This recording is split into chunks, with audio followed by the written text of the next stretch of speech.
uyu ni umwanya w'ikiganiro indirimbo n'abahimbyi kuri radiyo ijwi ry'ibyiringiro. Ikiganiro indirimbo n'abahimbyi kigamije gutangaza ubutumwa bwiza mu ndirimbo zo guhimbaza Imana.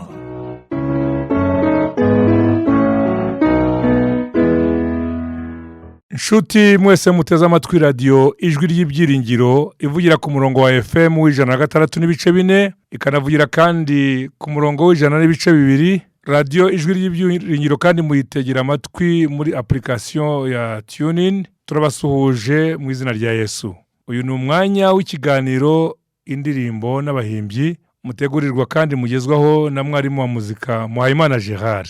Tumaze iminsi turi kumva impanuro n'amateka tubwirwa n'umugabo witwa Gasamuyiga Ephraim. Ubu tukaba tugiye kumva umugabane wa 4 mu biganiro twagiranye. Akaba yaragiye aduha impanuro z'uburyo bwinshi, akatubwira amateka tutari tuzi menshi. Muri iki kiganiro cy'umwanya ndifuza ko akomeza akatuganirira, akaduhanura. Kandi muribuka ko mu kiganiro cy'ubushize twaganiriye ku birebana n'imyifato n'uburyo abaririmbyi bakwiriye kwitwara no kwitwararika mu gihe bari gukora iyi nshingano yo kuririmba. Nari mubwiye uburyo nagiye gusura umusaza Pastor Mpyisi Ezra uherutse kuzuza imyaka 100 yose y'ubuvuke, maze mu byo yambwiye Pastor Mpyisi yambwiye yuko nta korari yahingukaga ku ruhimbi abantu batabanje kwisuzuma imyambarire, indirimbo baza kuririmba ni yihe.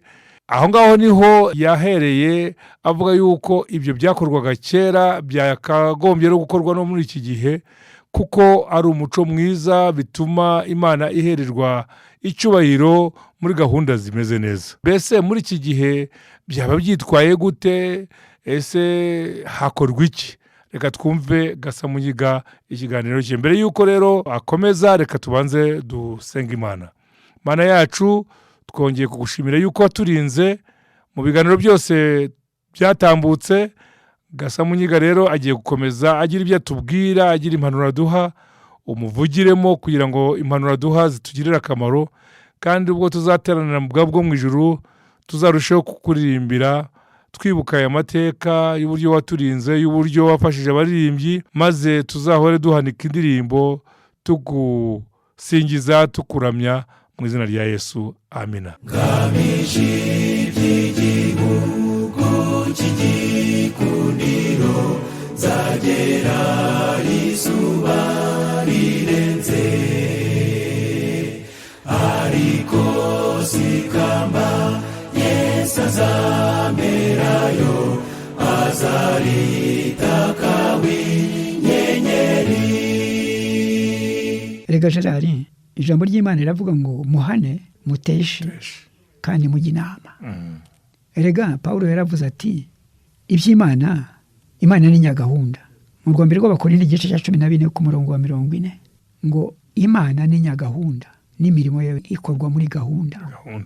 Gahunda rero mu itorero ryacu yarabuze, mvugishije ukuri, kuko ntibagenzura abaririmbyi. Kandi ariko Ephraim n'abaririmbyi ntiboroshye. Abaririmbyi ntiboroshye, ahubwo bamwe bacecekesha n'abakuru b'itorero. Ugasanga aho kugira ngo bumve tuvuge wateganyije uti hazaririmba ikorari yakumva itarimwo mu materaniro bikaba ikibazo, hagira icyo babahanura bati mureke ibingibi, mureke tugende gutya, ugasanga byabaye imvururu. Aha naho ndabona dufite uruhare rukomeye rwo gusengera abaririmbyi kugira ngo bacishwe bugufi munsi y'umusaraba wa Yesu, bagendane neza n'ubuyobozi bw'itorero. Rwose ni wa mwete muke navuze uri mu itorero. Nawise umwete muke, sinzi ko nawita ngo nukutamenya. Babura se kumenya bate kandi byanditswe mu gitabo cy'indongozi y'itorero, igitabo cyitwa Inama zigirwa itorero, umugabane wa 1 n'uwa 2. Kwaho hose umuhanuzikazi w'Imana yatanze amabwiriza y'uko gahunda ikwiriye kugenda mu itorero. Izo ndirimbo zikwiriye kugenzurwa, izo ndirimbo zikwiriye kuririmbwa n'uburyo ziririmbwa. Kandi reka binanire n'abayobozi. Akarwi k'abana karikora kakajya hariya kakahimba indirimbo mu buryo bwabo, mu myumvire yabo. Iyo ndirimbo ni ikibwirizwa. Niba bazita ibibwirizwa, niba bazita indirimbo zo gukorera umurimo w'Imana, ko ibibwirizwa bitegurwa, abo bana bakaba ari abantu batasobanukiwe. Kuki babwira abayobozi bati dufite indirimbo, turabasaba umwanya? Kuki batabaza bati iyo ndirimbo ivuga iki, muri bande, ni muyiririmbe twumve? Ngo babanze bayibaririmbire, babanze bayisuzume, bumva amagambo yayo. Iyo uteze amatwi amagambo y'indirimbo z'abo bana muri iki gihe n'aya makorari, inyinshi wumva ari iz'abana bahimbye vuba vuba, nta butumwa burimo, ahubwo ari ijambo basubiramo inshuro zigera ku 10-20, basubira muri iryo jambo ibice bikarinda birangira ari 2-3. Ababigenzura rero bajijukiwe nabyo baba bakwiriye kubwira abo bana uko bakwiriye kuririmba, cyangwa se niba bafite amakorari ahagije aririmba indirimbo zifite ubutumwa, bakareka ayo ngayo akaba ari aririmba. Mu gihe cya 5 ho Madame Hotera bibujije. Urya mwanya witwa divine service, mu Giswahili bawita ibada takatifu. Urumva ni umuhango wera, divine service, umuhango wera, umwanya wera wahariwe Imana gusa. Yaravuze ati urya mwanya ndagira inama abaririmbyi ko batazaririmba indirimbo zirimo ingoma. Ingoma burya ni ikizira, ngo no mu butoro bwera ntabwo ingoma zavuzwaga mu muhango wera, ahubwo ingoma zavuzwaga n'abagore bagiye gusanganira ingabo zitabarutse ku rugamba. Ubundi ingoma zivuzwa mu mikino, mu birori by'abantu mu ngo zabo, mu minsi mikuru, muri za anniversaire z'abantu, mu miryango, ariko mu butoro bwera kirazira. Rero ingoma nizo zivuzwa mu makorari yacu, muri bya byuma, muri ya majwi ari muri cya cyuma bita synthesizer, amajwi arimo ntiwayamenya, n'ingoma zirimo. Kandi urya mwanya yaravuze ati ndagira inama abaririmbyi kudakoresha imibiri yabo bakora hirya no hino bya bindi bita amajeste. Yarafite impamvu abivuze, kandi amagambo ye yagiraga inama itorero ari ubutumwa bw'Imana imutumyeho ku itorero ryayo. Ariko abwira ati ndabagira inama ko muri urya mwanya hataririmba indirimbo zirimo movement of body and hands, ari bita amajeste, kwikoza hirya no hino, abantu baririmbe batuje. Ariko siko biri. Besikamba ryanjye yesaza merayo azaritaka w'inyenyeri nyenyeri, ningira amahirwe nk'abana na Yesu, azaritaka w'inyenyeri. Niba Imana ivuga iti nkuraho urwo rusaku rw'indirimbo zawe kuko ntashaka kumva iyo mirya y'inanga zawe, uko kwiyama umuntu akwiyamya atyo, wamugaruka iruhande, nkuraho urusaku rw'indirimbo zawe. Mbese baririmbyi bene data, bavandimwe bacu, bana banjye, mbise ntyo kuko muri abana banjye kandi mwabihakana. Ndabakunda, nkunda indirimbo z'Imana. Niba Imana ibabwiye iti nkuraho urusaku rw'indirimbo zawe kuko ntashaka kumva imirya y'inanga zawe, iyo mirya ni yese, nibyo mwita imiziki. Irya miziki muririmbana nayo ntabwo ari gahunda y'Imana, ntiyakozwe n'abadivantiste, yakozwe n'abisi. Satani ayiheraho ashaka gukoza Yesu isoni mu rusengero rwe iyo twaje kumuramya no kumushengerera. Irya miziki yivuza, itagira uyivuza, itagira aho yandikwa, itagira aho ikomoka mu bitabo by'indirimbo zacu, tuyita imiziki nyamara atari imiziki. Ni amajwi, ni amajwi, amajwi yivuza, amajwi avuga. Avuzwa nande? Avuga mu buhe buryo? Akomoka he? Kuki ari muri kijya cyuma ntimwumva amagambo ahubwo mukumva arya amajwi? Kuki muyigana mugashaka ko arya amajwi ari abaha ibyo mwita ngo abaharitime, mugashaka kugendana nayo, ariho muvana kwikoza hirya no hino, ndetse mbere yuko muririmba arya amajwi muyaha amasegonde runaka, akabanza akaririmba yonyine, noneho ubwo mugahera ko mwikoza hirya no hino. Iyo uteze amatwi arya amajwi ugatangira gukoresha umubiri wawe, ubwenge bwawe buri kuri ya majwi uba bwavuye ku Mana, kuko uratekereza arya amajwi, noneho ukitekereza uti reka nerekeza aha, mbona uko mfata iriya ritme, tubona uko tugendana nayo turirimba. Urabona gusaba ubufasha ikintu utabona, ikintu utigishijwe mu idini yawe, ikintu kidakomoka mu ijambo ry'Imana, ukagishakaho ubufasha kandi uramya Imana ngo kigufashe kuramya Imana yawe.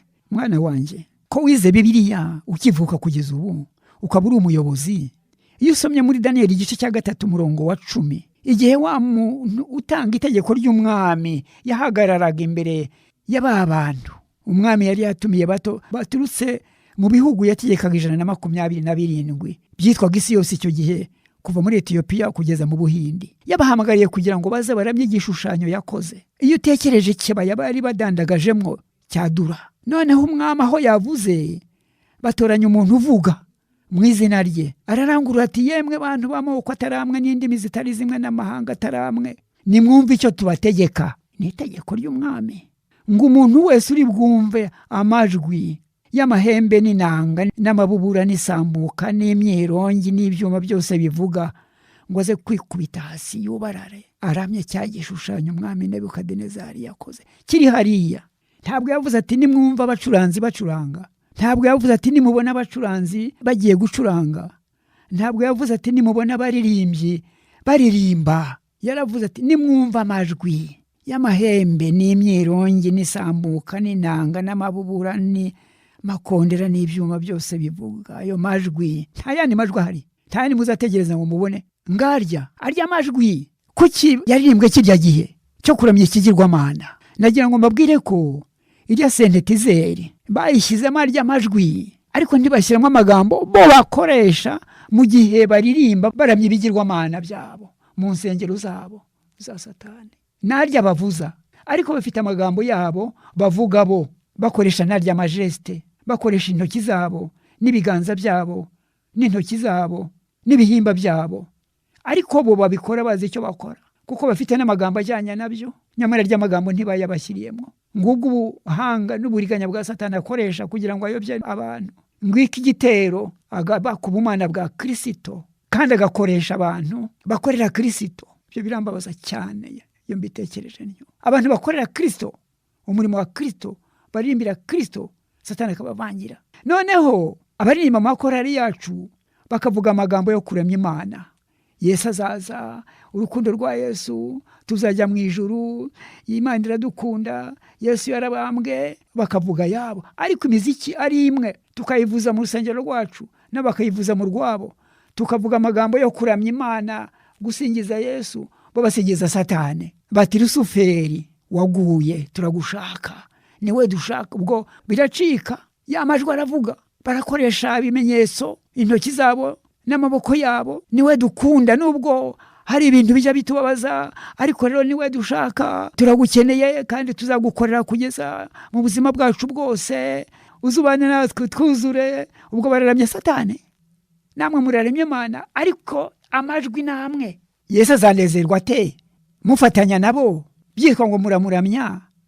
Abaramya Satani bamuramya, ababahanze amaso bakabona murakoza hirya no hino ibihimba byanyu, Satani yajya kubivangamo imiziki mugashyira kuri volume, imiziki kaziba bizera amatwi ntibumve. Imana iti nkuraho urusaku rw'indirimbo zawe kuko ntashaka kumva umuryo w'inanga zawe. Akwiyamya atyo, ariko ntumwumviye. Uti wabyanga utabyanga ndongera ndetse ngusakurize mu rusengero rwawe. Reka mpore senge biheshejwe nawe, ugarurira abazimiye,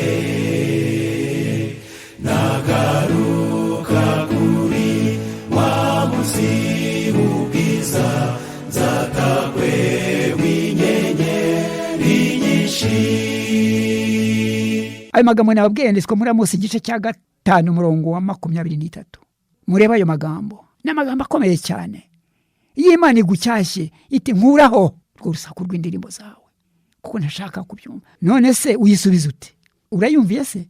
Uti ndetse kwisaba ati tanzagaruka, ntugaruka se? Uzanye ya sentetizeri ugakora kuri ka gatushe, ugasakuriza Imana, ugatangira ugakora bya bintu Imana ihora ivuga.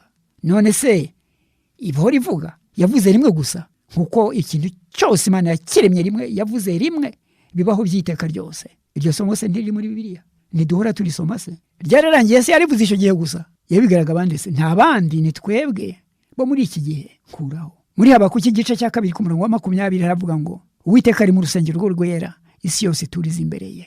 None se isi yose ni bande? None se waturiza imbere y'Imana wikoza hirya no hino? Reka mbabaze bana banjye, ushobora kujya imbere y'umwami hano ku isi cyangwa umutegetsi mukuru, reka mvuge perezida, ukagenda ugiye kumusaba ikintu, none ugatangira kuza hirya no hino, nyakubahwa ndagusaba, ukoza hirya no hino umubiri wawe igihimba, ntumuhagarire imbere utuje uhinda umushitsi. None se umuhanuzi w'Imana avuze ngo isi yose ituriza imbere ye, gutuza ni ukuhe? Ni kurya se niko Imana ishaka? Nguko uko tutumvira Imana rero, nguko uko tuyisubirisha ibikorwa. Ntitwirirwa tuvuga ngo yego, ahubwo turagaruka tukabikora. Nibyo navuze nti wabyanga utabyanga, nzagaruka nejo no kwisabati itaha, ndetse nzajya no mu rindi torero mbikore ngusakurize. Umubwiriza igice cya 5 ku murongo wa 2 aravuga ngo ntugakundire umutima wawe kugira ishyushyu ryo kugira icyo uvugira imbere y'Imana yawe. None si iryo shyushyu ryanyu Imana ivuga ite? Ku murongo wa 1 havuga ngo nujya mu nzu y'Imana ugire ikirenge cyawe. Je navuga nti ndetse n'amaboko yawe, ndetse navuga nti n'igituza cyawe kimwe muzunguza. Nujya mu nzu y'Imana ujye ubirinda, ntukihutire gutura amaturo nk'uko bapfa babigenza, kuko batazi ko bakora nabi. Burya watuye ugakora birya, ntacyo ryatururi marira igikorwa cyawe wakoze. None se mu buturo bw'Imana niye hadusanga cyangwa se nitwe tuyihasanga? Twibuka yuko mu gihe cy'Abisirayeli Imana yabwiye Mose iti bwira Abisirayeli mu nyubakire ubuturo bwera, nture hagati muri mwe, nture hagati muri mwe, mbe muri mwe, kandi mugubake mukurikije icyitegererezo ndi bubahe buse n'ubwo mu ijuru, nibihakorerwa bise nibikorerwa mu buturo bwe mu ijuru. Imana iradukunda n'ukuri kugira ngo iture ahantu hasa no mu ijuru. Mose ashaka abahanga abwirijwe n'Imana, babikora bakurikije uko Imana yababwiye, ikintu cyose uko Imana yakimubwiye. Si umwanya wo kwigisha iby'ubuturo bwera, ariko mvuga ikintu kimwe gusa. Hari imigabane 2 ubuturo bwera, ahera n'ahera cyane. Ikintu kimwe mvuga ni igitereko cy'amatabaza mu byari mu cyumba cya mbere ahera. Icyo gitereko cy'amatabaza umuriro wacyo wacanywe n'Uwiteka ubwe, maze arangije awuha abatambyi 2 bene Aroni Nadabu na Abihu, kugira ngo baheshe icyubahiro umuriro w'Uwiteka ubuturo bwera. Cyane cyane icyo gitereko cy'amatabaza ni umuriro wacanywe n'Uwiteka ngo uhore waka igihe cyose mu buturo bwera. Uwo muriro wacanywe n'Uwiteka witwa umuriro w'Uwiteka, ushushanya umwuka wera yahaga Abisirayeli, nubaha Abisirayeli. Aba batambye bari bagize Imana yo kwibera mu buturo bwera iteka ryose, aho Imana iriti, aho yagize iti nture hagati muri mwe, babane nayo. Umugaragu w'Imana muri Zaburi igice cya 84 murongo wa 10 yaravuze ati kuko umunsi umwe mu bikari byawe undi uturi yindi igihumbi ahandi. Umunsi umwe gusa. Ati nakunda guhagarara ku muryango w'Imana yanjye, bindutira kuba mu mahema y'abanyabyaha. Byibura nakunda kwihagarara hariya ku muryango hamwe twinjirira, bindutira kuba mu mahema y'abanyabyaha. Ariko abatambyi 2 bo bari bagize amahirwe, bo biyemererwa kuba mu buturo bwera bw'Imana. Ariko se byagenze bite? Umunsi umwe Satani arabasanga nkuko yasanze Eva, abasohora mu buturo bwera aho Imana yabashinze kuba, kuri wa muri wacanywe n'Uwiteka aho Imana iba, maze Satani abajyana muri ya mahema y'abanyabyaha. Hahandi wa mugaragu w'Imana yavuze ati byibura kwibera mu muryango bindutira kuba mu mahema y'abanyabyaha. Bageze mu mahema y'abanyabyaha se bakoze iki? Bafatanije n'abanyabyaha gukora ibyo bakorera mu mahema yabo. Imana irarakariza wa muriro yicaniye ubwayo. Bagarutse basanga umuriro wazimye. Satani ababwira ati umuriro ni umuriro, nkuko yabwiye Eva ati ngwino dutembere, mwereke itunda agezeho ku giti ati imbuto ni imbuto, cyahuriye irire. Taktike Satani akoresha, abana b'Imana mujye mugenzura, muzasanga ari wa wundi ni zimwe. Niba tugiye gukora ikintu tubanze dutekereze, twibaze, twisuzumisha ijambo ry'Imana. Imana irabyemera ibivuga wiki? Bagarutse basanze wazimye basubirayo kurahura umuriro wanduye muri ya mazu y'abanyabyaha. Barawuzana bazi yuko baje gukongeza umuriro. Ahari Imana nisangwa waka ntiri bumenye aho bagiye. Bacanye bakongeje ya matabaza Imana yakongeje bishyize mu mwanya w'Imana, bakora igikorwa Imana yikoreye bwa mbere yicanira ya matabaza, bishyira mu mwanya wabo. Umuriro uva mu ijuru ubatwikana n'umuriro wabo, bagusha ishyano batyo. Muri Yesaya igice cya 5 ku murongo wa 20 haravuga ngo bazabona ishyano abita ikibi cyiza n'ikiza bakacyita ikibi, umwijima bakawushyira mu cyimbo cy'umucyo n'umucyo bakawushyira mu cyimbo cy'umwijima. Bazabona ishyano. Kuki? Kuko bazanye ibyanduye bakabishyira mu cyimbo cy'ibyera bakabisimbuza ibyera, umuriro wanduye bakawusimbuza uw'Imana wera. Bana b'Imana, aya magambo ndayavuga nk'umuntu, ariko si ayanjye, kuko ibyo mvuze byose biri mu ijambo ry'Imana, biri muri Bibiliya. Babatambyi Imana yatoranije kugira ngo bayikorere mu buturo bwera bwayo, nibo bazanye bwa mbere ibizira byanduye mu buturo bwera. Muri twe harimo abatambyi, mu baririmbyi. Aya makorari yacu abenshi bayarimo ni abatambyi. Mwambaza muti ni abaheze? Ni bande? Nta korari n'imwe itarimo umukuru w'itorero cyangwa se abakuru b'itorero. Nta korari itarimo abadiyakoni, nta korari itarimo abadiyakonikazi, nta korari itarimo abayobozi b'ibyiciro. Ntabwo nakosheje kubita abatambyi.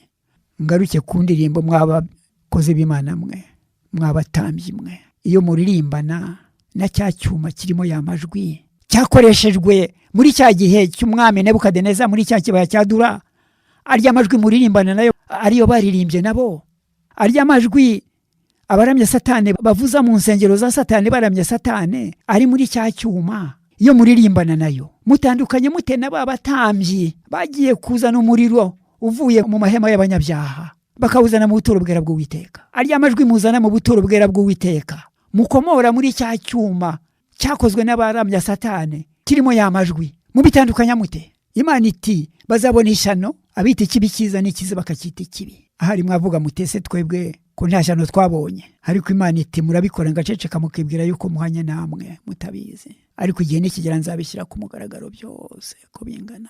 Bana b'Imana, baririmbyi nkunda indirimbo, nzi kuririmba, nzi n'akamaro ko kuririmba, nzi n'uwo mba ndirimbira n'uwo muririmbira. Nimumenye uko mumuririmbira mu cyubahiro kimukwiriye, kugira ngo tubone imigisha duhabwa n'Imana, twemere kugirwa inama nayo. Muri Yesaya igice cya 1 umurongo wa 12 niba Imana ivuga iti iyo mwaje kunshengera ninde ubabwiye ko muza kundibatira urugo? Kururi batakundi se kurenza uko nukuye, kurukoramo ibyo mwishakiye bidahwanya n'uko Imana ishaka, nguko kururi bata. Twe gukora uko dushaka dushimisha Imana yonyine. Iyo turirimba, mwebwe abayobozi b'amakorari, mwebwe abayobozi b'amatorero muririmba mu makorari, mwebwe badiyakoni n'abadiyakonikazi muririmba mu makorari, ndabasabye mbinginga atari ku bwanjye ahubwo ari mu izina rya Data wa twese, ngo muhe Imana icyubahiro kikwiriye mu rusengero rwayo, muba batambye nyabatambyi, ye kwirirwa babwira uti nkuraho urwo rusaku. Ntabwo nibukaho nasomeye ya magambo ngo Satani afite itorero ritagira inyubako ariko rikorera mu rya Kristo, n'abakozi bamukorera muri iryo torero n'abakora mu rya Kristo. Iyo ntekereje ayo magambo numva mbabaye. N'abakora mu rya Kristo. Satani arwanya Kristo, arwanya ubumana bwa Kristo. Reka mbaho urugero n'impamvu ngenda mbaha. Kera iyo twamaraga kuririmba abantu baravuga ngo amen. Satani yanga iryo jambo ngo amen, kuko iryo jambo amen ni Yesu. Reba mu Byahishuwe igice cya 3 ku murongo wa 14, iryo jambo amen ni Yesu.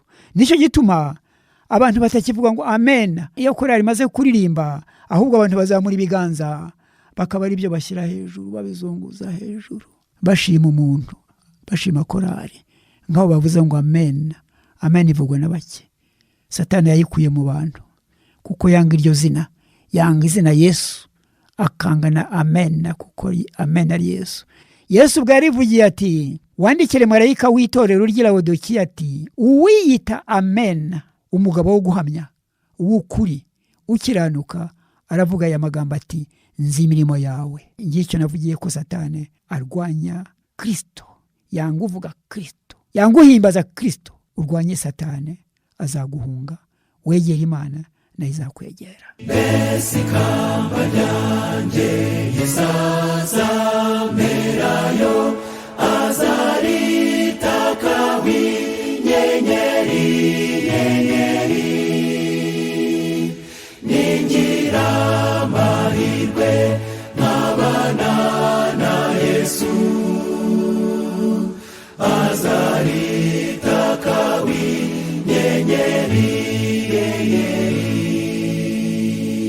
bana b'Imana, Satani ntabwo akoresha indirimbo gusa arwanya ubumana bwa Kristo, akoresha na Bibiliya. Ndabagira inama nk'umuntu, umuvandimwe wanyu, umubyeyi wanyu, muhuje umurimo no gukunda Imana, ngo musigeho, muhane, muteshe, musigeho. Niyo usenga ntuvuge cyane ngo abantu bose bumve. Satani agira ati nuko komereza, kuko adashaka ko bumva amasengesho ubwira Imana. Nicyo gituma Imana ibabwira iti munkureho urwo rusaku, nimwibuke mwabaririmbyi mwe. Iyo umuntu ababwiye ati nimugabanye ijwi, ahubwo umwe muri mwe aragenda akegera uri kuri mixeri akamwerekesha ikiganza cye azamura ngo nazamure volume, iyo bikubisemwo nibwo nibukira ijambo ry'Imana ngo nkuraho urwo rusaku. Ndagira ngo bamenyeshe ko abizera bapfuka mu matwi benshi, abegereye amabafu, harimo amabafure menshi. Nta na rimwe twumva amagambo, ahubwo twumva urwo rusaku, ariko Imana yanga nayo, n'abizera bararwanga. Ibyo ntibikuriye mu nzu y'Imana, ahubwo igikuriye mu nzu y'Imana ni ukubaha Imana. Bana b'Imana, nitubona umwanya tuzongera tuganire ibyerekeye indirimbo n'imiririmbire n'amakorari n'aheraho Imana. Harya turi bata. Ndasaba Imana kugira ngo ibigishishe umwuka wayo, ubumana bwayo n'ubushobozi bwayo, mwe kumva ijwi ry'umuntu, ahubwo murebe ibyanditswe byera umuntu avuga. Ndasaba Imana kugira ngo ihe abumvise iki kiganiro umugisha, ibahe gusobanukirwa, ibahe kuyumvira, ibahe kumenya ko ari Imana y'ukuri, ibahe kumenya ko ari Imana itangaje, ibahe kumenya ko ari Imana iteye ubwoba. Imana iduha umugisha.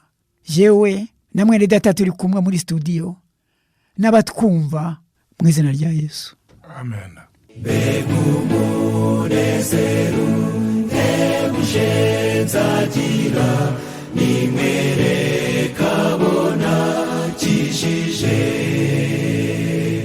mfite n'ibyishimo bitavugwa, mbonye inyenyeri kw'ikamba ryanjye. Imana Data wa twese uri mu ijuru, niwe Mana waremye ijuru n'isi n'ibiri muri byo byose. Wabiremeye abana bawe, ndetse ubaremera n'ibyo waremye. Impamvu mbivuze ntyo ni uko umuntu waremye mbere wamweretse ibyo waremye byose, maze ukamubwira iti ibi byose ndabibahaye muzabitegeke, bimwe bibabera ibyo kurya. Warakoze Nyagasani, kuko waduhaye kukumenya, ukaduha kumenya ijambo ryawe, ukadutoranya mu batari bakumenya, ukatugira intore zawe. Kuko wabikoze utyo, ukabidukorera tutabizi, izina ryawe rihabwe icyubahiro. Amen. Ndagusabye cyane kugira ngo ufashe abavuga ubutumwa bwawe aho bari hose ku isi yose, abayobozi b'itorero ryawe, ndabasabira mu izina rya Yesu kugira ngo ubahe imigisha yawe, kugira ngo babashe kuyobora itorero ryawe nk'uko ubishaka kandi bayobowe nawe, kugira ngo ugiye kugaruka hazaboneke benshi bajya mu bwami bwo mu ijuru. Nuko rero urakoze kuko wumvise gusenga kwacu, icyubahiro kibi cyawe mu isi no mu ijuru. Byose mbigusabye nizeye ko wumvise gusenga no kwinginga kwacu, mu izina rya Yesu, Amen. amen. Amen.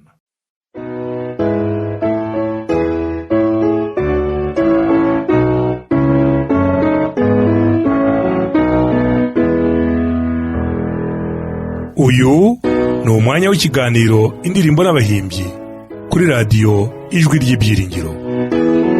Ikiganiro indirimbo n'abahimbyi kigamije gutangaza ubutumwa bwiza mu ndirimbo zo guhimbaza Imana.